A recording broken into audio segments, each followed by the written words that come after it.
ಕಲಾ ಪ್ರೌಢಿಮೆಗೆ ಸಾಕ್ಷಿ ಉಂಡವಲ್ಲಿ ಗುಹೆಗಳು. ಜಿ. ನಾಗೇಂದ್ರ ಕಾವೂರು. ಆಂಧ್ರ ಪ್ರದೇಶದ ಗುಂಟೂರು ಜಿಲ್ಲೆಯಲ್ಲಿರುವ ಉಂಡವಲ್ಲಿ ಗುಹೆಗಳನ್ನು 4ರಿಂದ 5ನೇ ಶತಮಾನಗಳಲ್ಲಿ ಏಕಶಿಲೆಯಿಂದ ನಿರ್ಮಿಸಲಾಗಿದೆ. ಒಡಿಸ್ಸಾದ ಉದಯಗಿರಿ ಮತ್ತು ಖಂಡಗಿರಿಯ ಗುಹೆಗಳ ವಾಸ್ತುಶಿಲ್ಪವನ್ನು ಹೋಲುವ ಈ ಗುಹೆಗಳು ಅನಂತ ಪದ್ಮನಾಭನಿಗೆ ಸಮರ್ಪಿತವಾಗಿವೆ. ಈ ಗುಹೆಗಳಲ್ಲಿ ಅನೇಕ ವೈಷ್ಣವ ದೇವರುಗಳ ಶಿಲ್ಪಗಳನ್ನು ನೋಡಬಹುದು. ಗುಂಟೂರಿನಿಂದ ಸುಮಾರು 12 ಕಿಲೋಮೀಟರ್ ಹಾಗೂ ವಿಜಯವಾಡದಿಂದ 6 ಕಿಲೋಮೀಟರ್ ದೂರದಲ್ಲಿರುವ ಉಂಡವಲ್ಲಿ ಸಮೀಪವಿರುವ ಬೆಟ್ಟದ ಮೇಲೆ ಪ್ರತ್ಯೇಕ ಸ್ಥಳಗಳಲ್ಲಿ ಕೆತ್ತಲಾಗಿರುವ 2 ಗುಹೆಗಳಿವೆ. ಇವೆರಡೂ ಗುಹೆಗಳನ್ನು ಮರಳುಗಲ್ಲನ್ನು ಕೊರೆದು ನಿರ್ಮಿಸಲಾಗಿದೆ. 4 ಅಂತಸ್ತು ಹೊಂದಿರುವ ಮುಖ್ಯ ಗುಹೆಗಳ ಸಮುಚ್ಚಯವು ವಿಶೇಷವಾಗಿದ್ದು ಪ್ರವಾಸಿಗರನ್ನು ಆಕರ್ಷಿಸುತ್ತದೆ. ಪೂರ್ವಾಭಿಮುಖವಾಗಿರುವ ಗುಹೆಗಳು 29 ಮೀಟರ್ ಅಗಲ ಮತ್ತು 16 ಮೀಟರ್ ಎತ್ತರವಿದ್ದು, ನೆಲಮಹಡಿಯು 8 ಕಂಬಗಳಿಂದ ನಿರ್ಮಿತವಾಗಿದ್ದು 7 ಪ್ರವೇಶ ದ್ವಾರಗಳನ್ನು ಹೊಂದಿದೆ. ಮೂಲತಃ ತ್ರಿಮೂರ್ತಿಗಳಿಗೆ ಸಮರ್ಪಿತವಾಗಿರುವ ನೆಲಮಹಡಿಯಲ್ಲಿ ಬ್ರಹ್ಮ, ವಿಷ್ಣು, ಮಹೇಶ್ವರರ ಗುಡಿಗಳಿವೆ. ಗಣೇಶ, ಉಗ್ರ ನರಸಿಂಹ ಹಾಗೂ ಆಂಜನೇಯ ಮೂರ್ತಿಗಳನ್ನೂ ಕಾಣಬಹುದು. 7 ಮತ್ತು 8ನೇ ಶತಮಾನದಲ್ಲಿ ರಚಿಸಲಾದ ಪೌರಾಣಿಕ ಕಥಾನುಕಗಳ ಉಬ್ಬು ಶಿಲ್ಪಗಳು ಮೊದಲ ಮಹಡಿಯ ಗೋಡೆಗಳಲ್ಲಿವೆ. ಎರಡನೇ ಅಂತಸ್ತಿನಲ್ಲಿ 7 ಹೆಡೆಗಳ ನಾಗರಾಜನಿರುವ 20 ಅಡಿ ಉದ್ದದ ಶಯನ ಭಂಗಿಯಲ್ಲಿರುವ ಗ್ರನೈಟ್ ಕಲ್ಲಿನಲ್ಲಿ ಕೆತ್ತಲಾಗಿರುವ ಏಕಶಿಲಾ ಪ್ರತಿಮೆ ಇದೆ.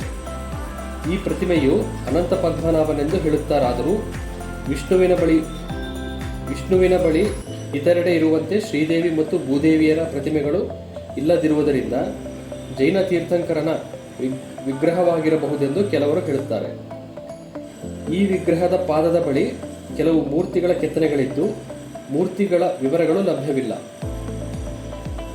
3ನೆಯ ಮಹಡಿಯ ಮುಂಭಾಗದಲ್ಲಿ ಕುಳಿತ ಭಂಗಿಯಲ್ಲಿರುವ ಆಳ್ವಾರರ ಶಿಲ್ಪಗಳ ಜೊತೆಗೆ ಆನೆ ಮತ್ತು ಸಿಂಹಗಳ ಶಿಲ್ಪಗಳಿವೆ.